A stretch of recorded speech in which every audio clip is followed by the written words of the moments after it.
Alex K came up with the idea that the 49ers and the Steelers can make a wide receiver trade. He said this, quote, Pittsburgh is flush with draft capital next year, having added a day 2 pick from the Dallas Cowboys to the covers during the Pickens trade. That 2026 third rounder could be leveraged as part of a package that springs Jennings free from San Francisco, especially if the Steelers are willing to part with a replacement receiver in the deal. Giving up that selection from Dallas and Calvin Austin III, a promising 2022 fourth rounder who has largely underwhelmed during his time with the Steelers and needs a change of scenery. I said this yesterday, I'll say it again, needs a change of scenery, should be enough to convince the 49ers to move on if they refuse to extend Jennings. Jennings is coming off a 975-yard season, his best as a pro. Saying Calvin Austin needs a change of scenery is redonkulous. Okay. Yeah.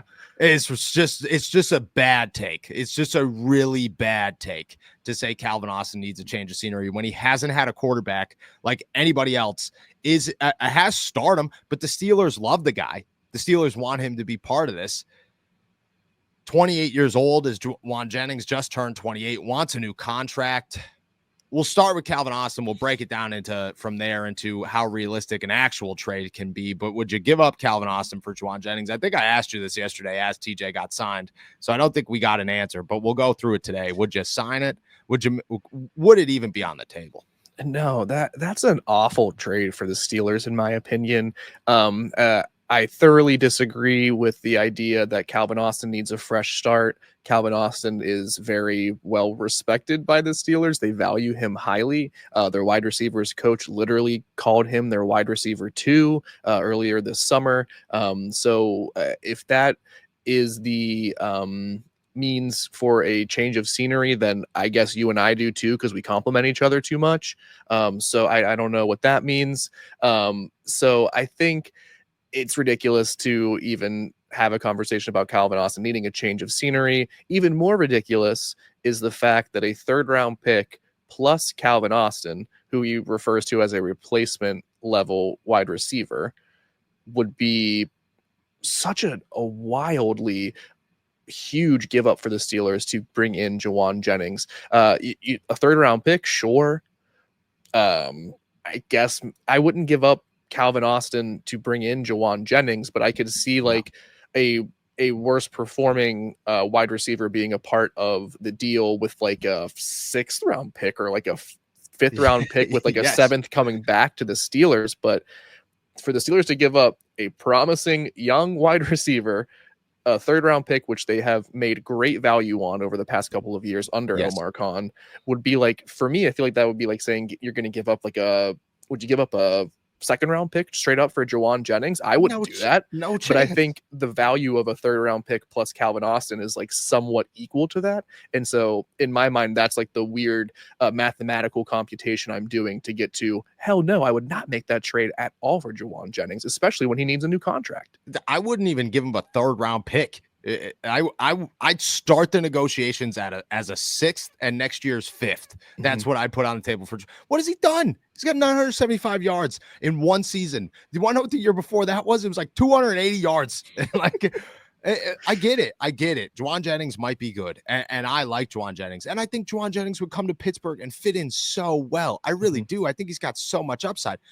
There is a line to be drawn between just going out to get a wide receiver and making a dumb trade and making a good trade that adds value to your offense at the same time. And the Steelers would be so far beyond the line. It'd be crazy to go out and get Jauan Jennings for, even if it was just a 3rd round pick, just a 3rd round pick in 2 months.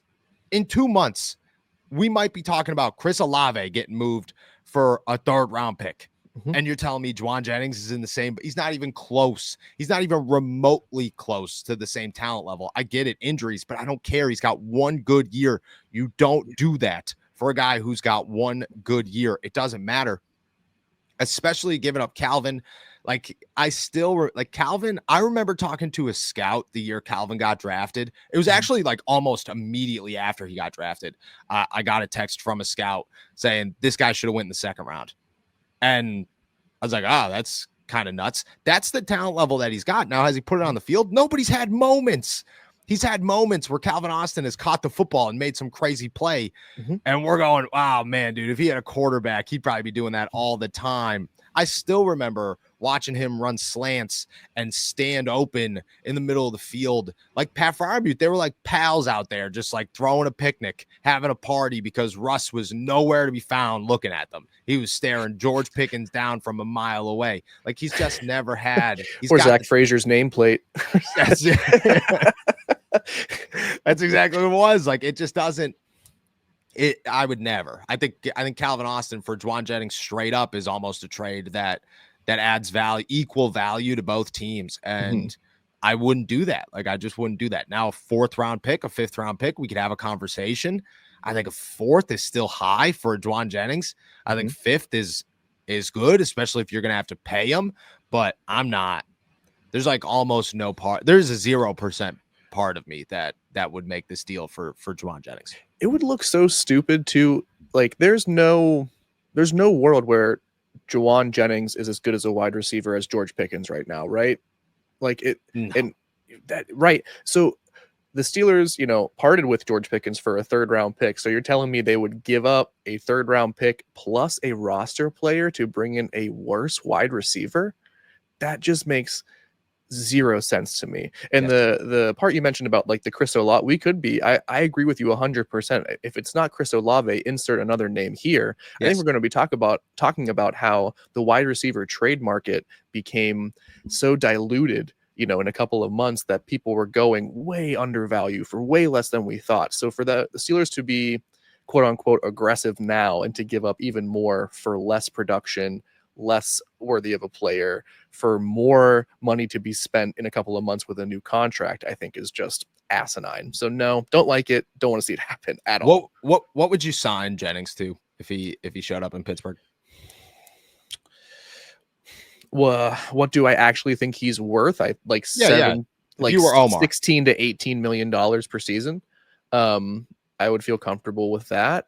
Yeah. But I don't think that would be something he would even entertain in a contract negotiation. I feel like the wide receiver market is sort of reaching this crossroads where like the trade market, like I just said, is so it's not good. It doesn't take a lot to acquire them, but then to re-sign them takes astronomical amount of salary cap space. So it's just like there's such a weird like dichotomy there of like, what do you do? Like I wouldn't pay Jennings more than $20 million a year, but I don't think he's even worth more than realistically like 15 or 16. The 18 felt a little high to me as I was saying it. Would you? No, I agree. Before we start answering questions, put it out there. Your Steelers week 1, last 2. Your Steelers week 1. What are the what's the team look like that it doesn't look like right now? What's the difference between today and week 1? Oof. Where things sit right now, I think the difference between today and week 1 is another veteran free agent addition. I think Gabe Davis probably comes onto the roster if he gets that clean bill of health. Yeah. I don't think the Steelers, again, I really do not think the Steelers are going to expend any sort of assets, especially draft capital, to bring in another wide receiver between now and week 1 of the regular season. So I think it's more likely that a free agent comes in and then they're constantly evaluating, where the trade markets are, where Chris Olave, Juwan Jennings, etc. are, with the plans of making a deal maybe a couple weeks into the regular season if the free agent additions, the Calvin Austins, the Roman Wilsons, don't perform as expected once the regular season opens. Yeah, I agree. I agree. I think Gabe Davis is the best bet still where we sit today. I just do. I think that when he's healthy and ready and the Steelers go into it, they'll just say, yeah, Robert Woods is good. He's fine. But if we could replace Robert Woods with Gabe Davis, that's totally cool too. We feel pretty okay about that. I don't think Amari Cooper is the name to watch. I don't think Keenan Allen's the name to watch. I think it's just Gabe Davis right now. I think it's Gabe Davis and then the field of guys that we don't know yet, because Juwan Jennings, cool. And Juwan Jennings could ramp up. Like it could get so serious that the 49ers are going, no, because they do that. They get you want to talk dramatic. They are dramatic with their contract extensions. I could see that ramping up. But if I had to guess, it's Gabe Davis. And if I had to guess the trade that comes, I don't think we even have the name yet. I don't think that the name is even on the market today as we start training camp. I think it's a week, 2, 3, 4 weeks away from being up there when you're going, wow, dude, can't believe the Steelers are getting this guy. And that's when that's where I think we'll be before week 1 of the regular season.